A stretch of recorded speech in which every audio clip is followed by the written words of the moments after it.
Et ça pousse. Merci beaucoup. On va s'intéresser maintenant à une personne que les Français ne connaissent peut-être pas très bien. Il faut savoir que depuis 15 ans, dont tous les Belges, eux, la connaissent parce qu'elle affirme être la fille naturelle du roi des Belges, Albert II.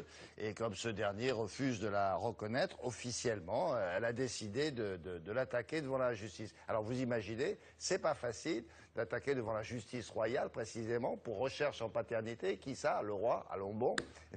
Et par quel moyen elle va faire ça? Bonjour François.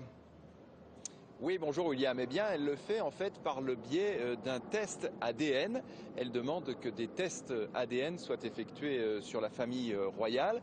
Et d'ailleurs, une audience doit avoir lieu ce matin devant un tribunal de Bruxelles. Alors, c'est une affaire peu banale. Non pas que les enfants nés hors mariage soient rares dans les royaumes ou dans les républiques. On connaît ça en France avec François Mitterrand. Mais là, ce qui est rare, je dirais, c'est que ça se passe particulièrement mal. Le roi des Belges ne nie pas en fait avoir eu cet enfant, mais il ne la reconnaît pas non plus. Regardez. J'ai compris. Elle a 45 ans, artiste de profession. Et si elle est connue en Belgique, c'est parce que depuis des années, elle affirme être la fille du roi des Belges. La ressemblance avec Albert II est d'ailleurs frappante. Mais le souverain refuse de la reconnaître officiellement comme étant son 4e enfant. L'information est révélée en 1999.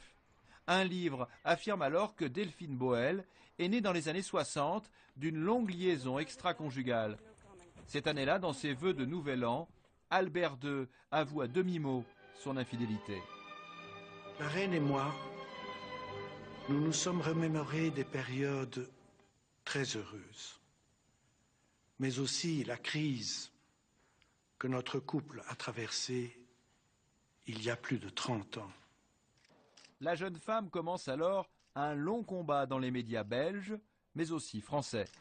Ce que j'attends, c'est qu'il dit que j'existe, que je suis à lui, qu'il ne doit pas nécessairement... Enfin, je ne demande pas d'argent, pas de titre, comme on l'a dit au début, mais que je suis sa fille et que... Enfin, voilà. Aujourd'hui, c'est devant la justice qu'elle réclame sa reconnaissance. Problème, la Constitution belge accorde une totale immunité à Albert II. Soit on applique le droit interne et la Constitution, et cette procédure est, à mon sens, vouée à l'échec, soit on fait application de principes fondamentaux de droit international, de droit européen, et alors il y a peut-être une piste.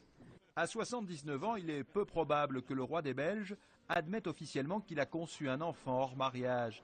Mais cette affaire pourrait miner les dernières années de son règne.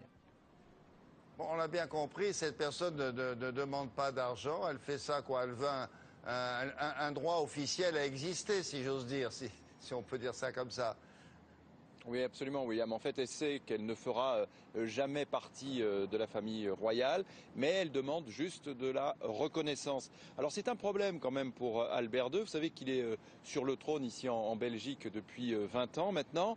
Il y a des rumeurs d'abdication d'Albert II depuis maintenant plusieurs mois.